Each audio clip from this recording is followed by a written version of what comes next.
சாத்தான்குளம் ஜபராஜ் ஃபெனிக்ஸ் அந்த கேஸ் வந்து சிபிஐக்கு மாத்தினப்போ இது தமிழ்நாட்டோட காவல்துறைக்கு அவமானம்னு சொன்னீங்க. இன்னைக்கு நீங்க உத்தரவிட்டதுக்கு பேர் என்னங்க சார்? அதேதானே அன்னைக்கு நீங்க சொன்னதும் இன்னைக்கு நடக்கிறதும் அதேதானே? அதே சிபிஐ தானே? அதே சிபிஐ ஆர்எஸ்எஸ் பிஜேபியோட கைப்பாவையா தான் இருக்கு.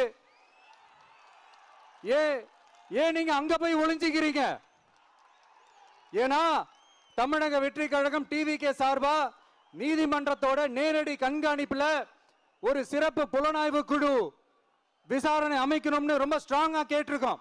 அதனால அந்த பயத்துல நீங்க ஒன்றியத்தோட ஆட்சிக்கு பின்னாடி நீங்க போய் ஒளிஞ்சுக்கிறதுக்கு காரணம்